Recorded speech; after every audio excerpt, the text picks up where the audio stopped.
자, 불법의 사람, 곧 멸망의 아들, 그렇게 표현을 하고 있습니다. 불법의 사람, 그러니까 법을, 하나님이 세우신 법을 어기는 사람이라는 뜻이죠. 그 다음에 멸망의 아들, 그랬어요. 호휘오스테스 아폴레이아스. 이 아폴레이아스라는 말은 무슨 뜻이냐면 멸망을 피할 수 없는 사람, 멸망을 당하기로 예정되어 있는 사람, 반드시 멸망당할 사람이라는 뜻을 가지고 있는 거예요. 여러분, 멸망이 예정되어 있으니까 이 사람은 뭘 어떻게 해도 반드시 멸망받는다라는 거예요. 그러면 여러분들이 생각할 때 혹시 목사님 그거 좀 불합리하지 않나요? 그럼 그 사람은 회개할 수 있는 사람이 아닌가요? 회개하고 돌이킬 만한 여지가 없는 건가요? 너무 불공평하지 않아요? 불쌍하지 않습니까? 여러분들 이렇게 혹시 생각이 들지는 않으신지요? 아예 멸망이 예정되어 있다니 이게 무슨 얘기일까? 언젠가 여러분들에게 이렇게 설교를 한 적이 있습니다. 여러분, 북한에 김일성, 김정일, 그리고 지금 살아있는 김정은 회개하고 변화될 수 있을까요? 예, 제가 언젠가 이런 주제로 설교를 했었는데요. 많은 사람들이 이것을 간절히 바라고 원하는데 말입니다. 이 사람도 회개하면 좋지 않을까요? 불쌍하지 않나요? 자, 물론 모든 인간은 회개의 대상입니다. 그래서 디모데전서 2장 4절에 하나님의 마음이 표현되고 있는데 하나님은 모든 사람이 구원을 받기를 원하십니다. 그리고 하나님은 모든 사람이 진리를 아는 데 이르기를 원하십니다. 아멘이죠? 자, 그래서 귀신 들렸던 여인도 회개하고 예수님께 나오지요. 로마에 빌붙어서 동족의 피를 빨아먹었던 세리도 회개하고 주님께 나올 수 있는 거예요. 창녀들도, 간음했던 여인들도 다 회개의 대상이었기 때문에 변화돼서 주님의 제자들이 될 수 있었던 것이고요. 심지어는 스데반의 처형을 공인하고 교회를 핍박했던 사울이라고 하는 청년도 회개하여 바울이 되었습니다. 자, 그러나 이러한 일반론이 적용되지 않는 특수한 사람이 하나 있습니다. 그 사람이 누구일까요? 적그리스도입니다. 자, 적그리스도는 어떤 사람인지 요한계시록 13장이 잘 정리해 놓고 있는데, 자, 우리 한번 읽어보도록 하겠습니다. 시작. 또 짐승이 큰 말과 참남된 말하는 입을 받고 또 42달 동안 일할 권세를 받으니라. 짐승이 입을 벌려 하나님을 향하여 회방하되 그의 이름과 그의 장막국 하늘에 거하는 자들을 회방하더라. 또 권세를 받아 성도들과 싸워 이기게 되고 각 족속과 백성과 방언과 나라를 다스리는 권세를 받으니 죽임을 당한 어린 양의 생명책에 창세 이후로 농명되지 못하고 이 땅에 사는 자들은 다 짐승에게 경배하리라. 적그리스도는 세 가지 특징을 가지고, 적그리스도는 아무나 되는 게 아니에요. 반드시 세 가지 조건을 갖춰야 되는데, 첫 번째로는 하나님을 회방하는 존재입니다. 두 번째로는 성도들을 핍박하는 존재입니다. 그리고 세 번째로는 하나님의 자리에 올라 경배를 받는 존재입니다.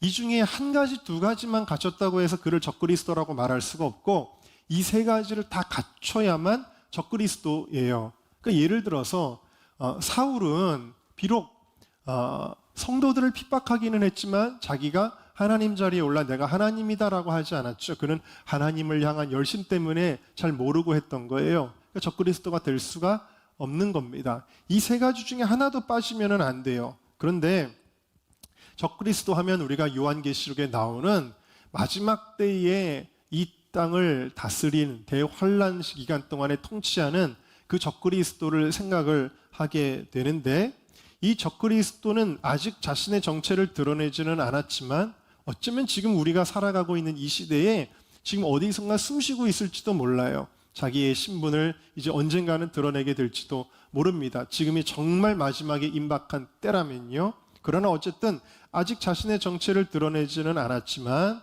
이 적그리스도의 예표가 되는 인물들은 인류의 역사상 끊임없이 있어 왔습니다. 무슨 얘기냐면 예수님을 예표하는 인물들이 끊임없이 있었잖아요. 예를 들면 모세가 예수님을 예표했습니다.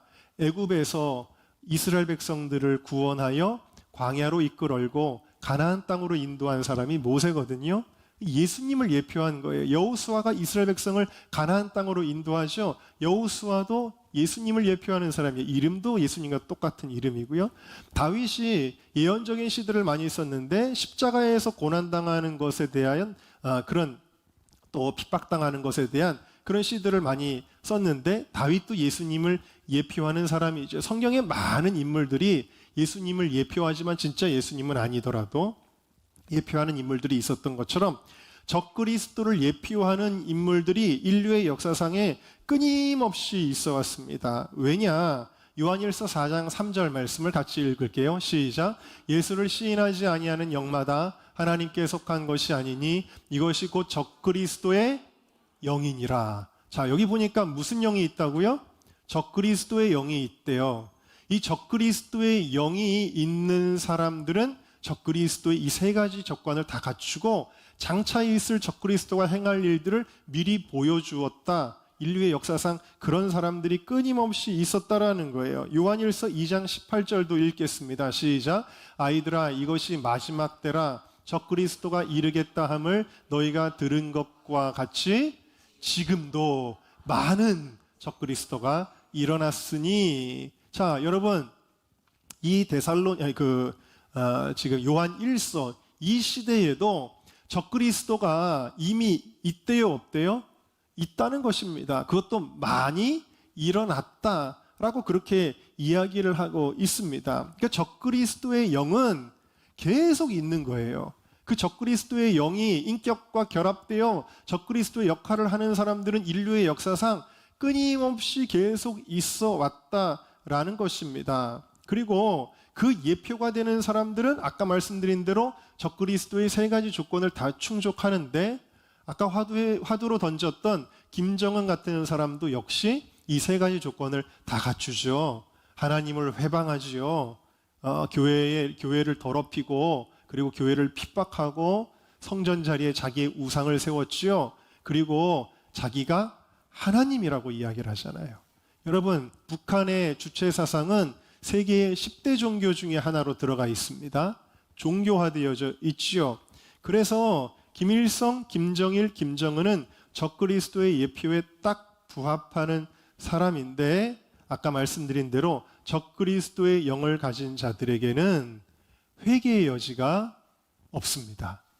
왜냐? 그 이유는 첫 번째 조건이었던 하나님을 회방한다라는 것의 의미가 바로 성령 회방죄에 해당하기 때문입니다. 자, 성령 회방죄는 어떤 죄냐?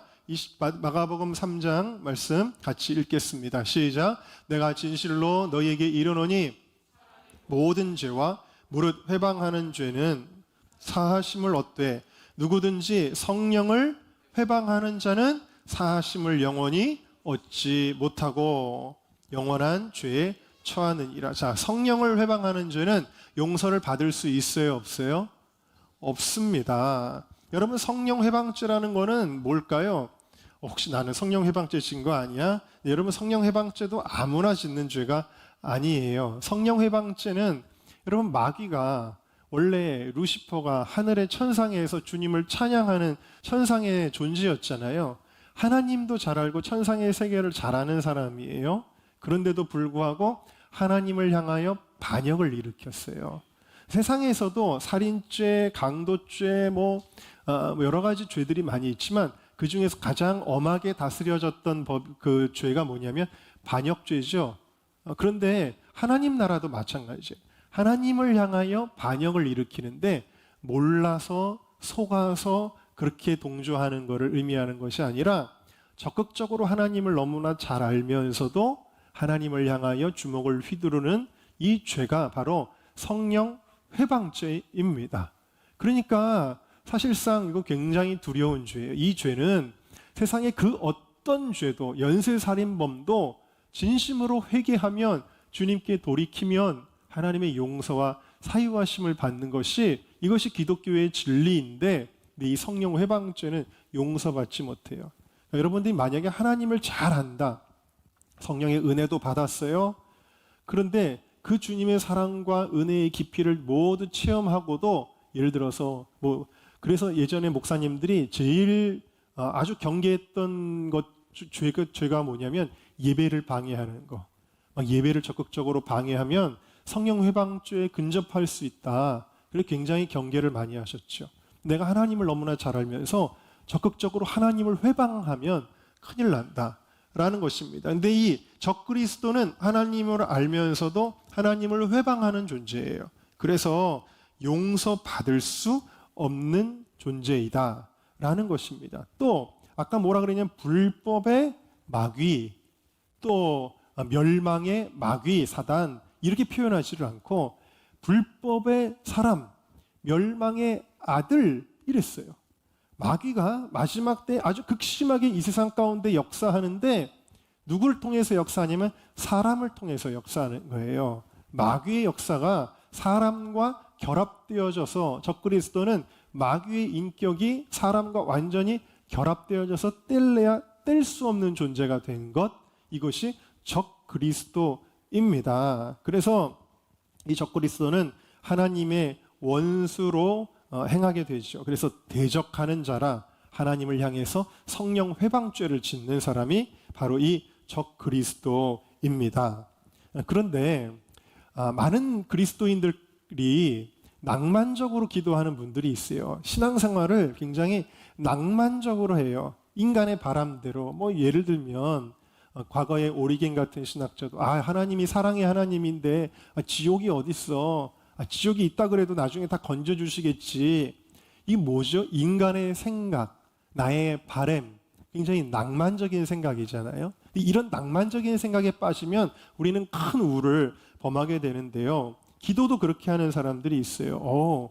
김정은이 회개하면 참 좋겠구나. 김정은이 회개하면 그러면 우리나라가 금방 통일되겠네? 김정은이 회개하면 우리나라가 기독교 국가가 되지 않겠어? 김정은은 북한에서 엄청난 힘을 가진 사람인데 그 사람이 예수 믿으면 그러면은 우리나라 금방 기독교 국가가 되겠네. 바로 이런 생각을 가지고 기도하는 것이 낭만적인 기도라는 것입니다. 근데 사실 여러분, 낭만적인 기도를 많이 하는 사람들, 낭만적으로 뭐든지 생각하는 사람들은요, 착한 사람이라고도 볼 수 있지만 사실은 반대로 내적인 교만과 연결되어 있는 사람들이라고 볼 수가 있습니다. 낭만주의는 사실 자기 의의와 연결되어져 있어요. 뭐냐면 목사님은 너무 정도 없이 김정은 무너지게 해달라고 기도하는데, 심판해달라고 기도하는데 그건 아니지, 사랑해야지, 품어야지, 그러면서 무슨 생각을 하는 거예요? 은근히 나는 사랑의 사람이야, 나는 포용의 사람이야, 나는 모든 것을 다 이해할 수 있는 인자와 긍휼이 많은 사람이야 라는 그 안에 있는 자기도 모르는 내적인 교만과 그것이 연결되어 있는 거예요. 그래서 이 낭만적인 기도는 사실 위험한 기도이고요. 이런 기도는 절대로 열매를 맺을 수가 없고 아무리 열심히 기도한다 그래도 실패로 돌아가게 되어져 있습니다. 왜냐하면 이 기도는 하나님의 뜻대로 구하는 기도가 아니기 때문이에요. 우리의 기도는 어떤 기도여야 됩니까? 자, 우리 요한일서 5장 14절 말씀을 같이 읽습니다. 시작. 그를 향하여 우리의 가진 바 담대한 것이 이것이니 그의 뜻대로 무엇을 구하면 들으심이라. 아멘. 자, 하나님이 우리의 기도를 들으시려면 여러분 질문할게요.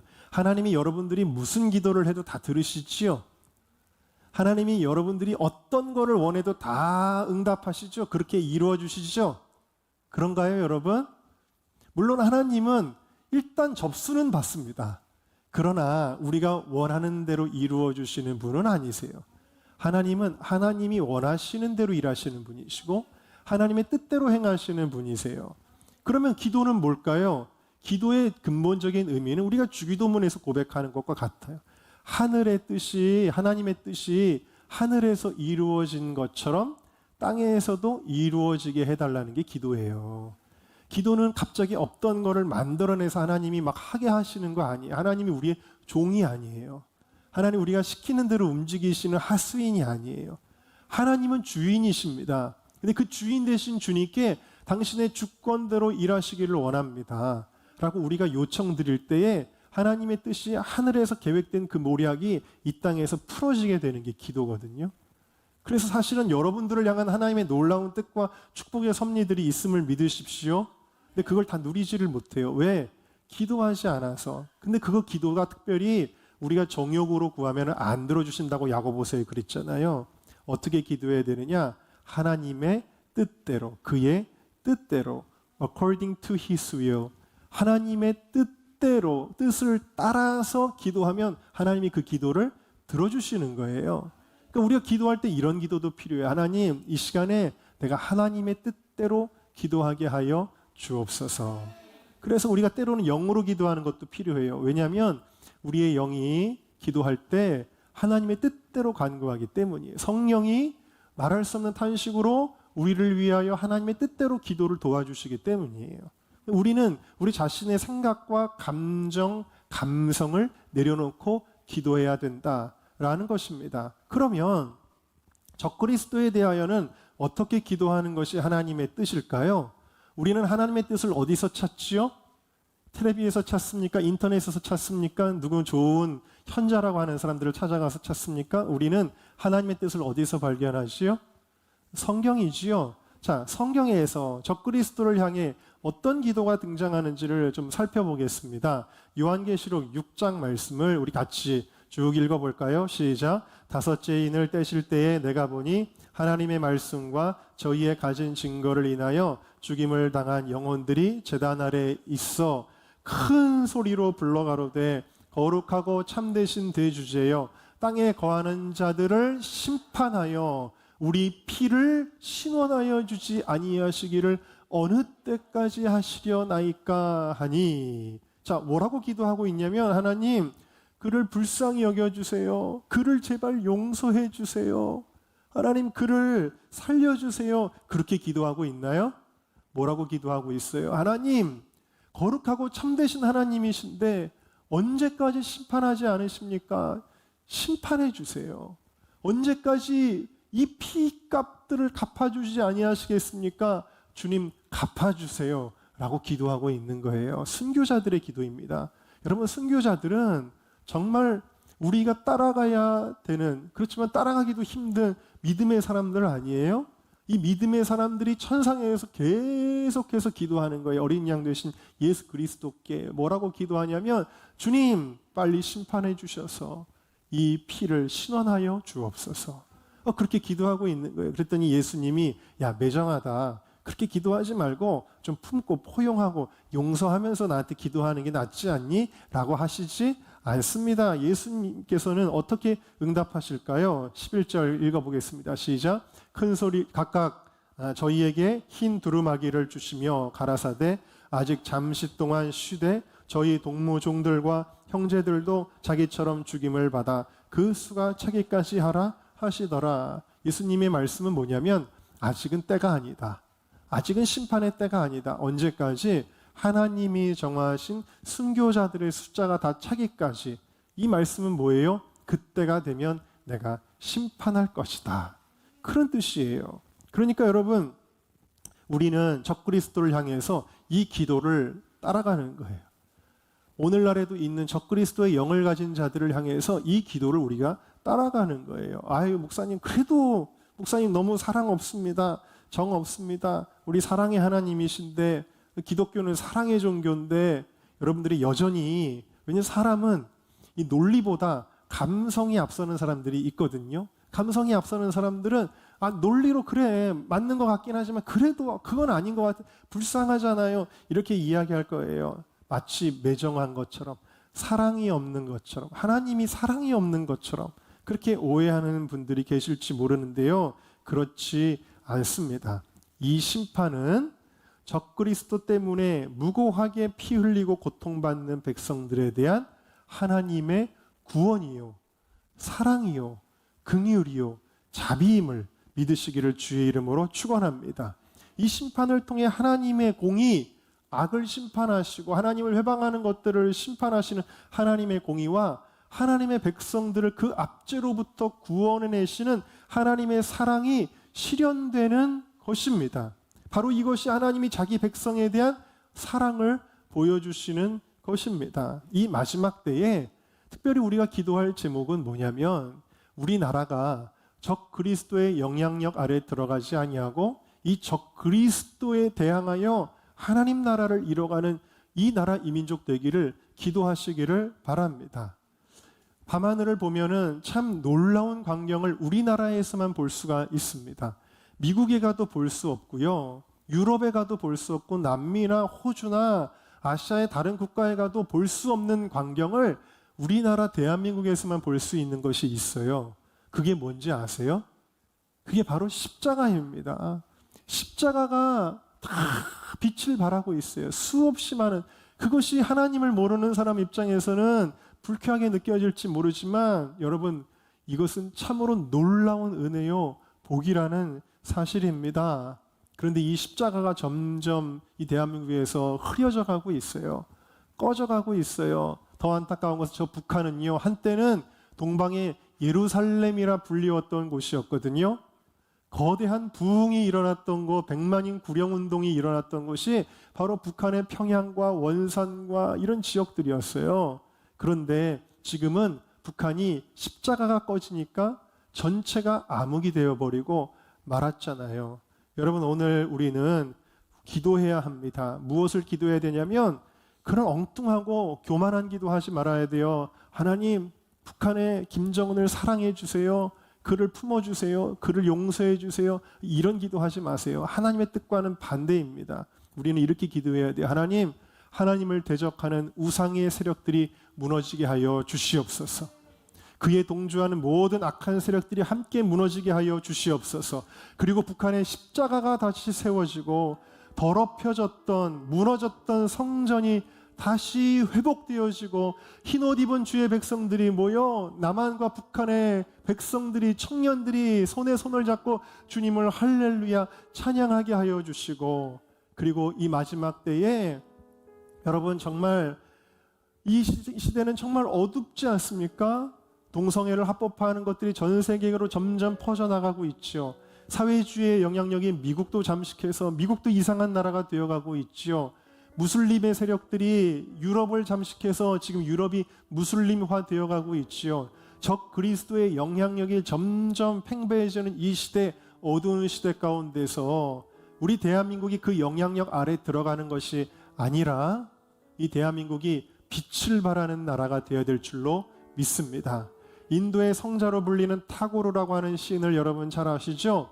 이 사람이 일본 사람들에게 특히 인기가 많았습니다. 그래서 일본에도 3번이나 초청받아 가게 되어졌는데, 이 타고르가 1927년에, 여러분 사실 일본 사람들은 우리나라를 먹었고 우리나라를 자기들의 발 아래 두었는데도 불구하고 일본 사람들이 그렇게 좋아했던 타고르가 일본에 가서 대한민국, 조선을 향한 시를 2편이나 썼어요. 그 한 편은 패자의 노래라는 건데, 우리나라가 일본에 패했기 때문에, 그런데 비록 패자이지만 하나님이 사랑하는 민족으로 표현해요.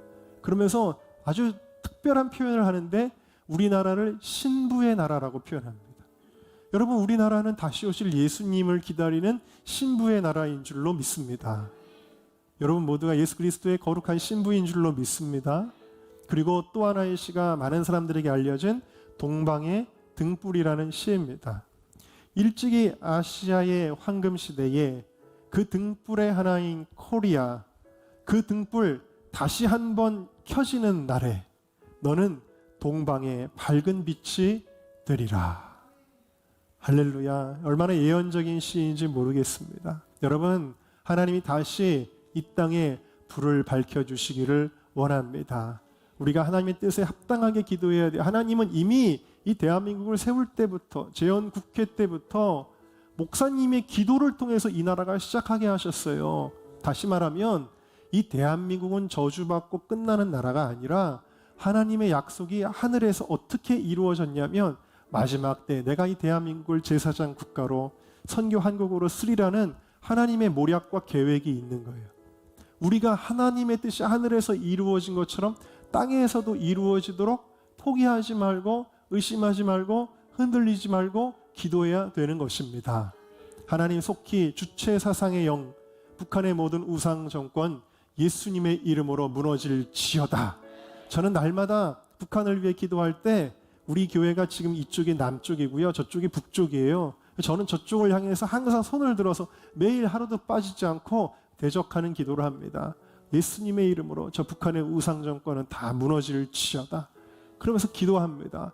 속히 무너져야 돼요. 왜? 그것이 북한의 해방이니까요. 그것이 북한을 향한 하나님의 사랑의 실현이니까요. 그래서 속히 북한 땅에 예배되었던 주님의 군사들이 일어나서 마지막 때 땅끝까지 이르러 복음을 전하는 우리나라 이민족 될 수 있기를 주님의 이름으로 축원합니다.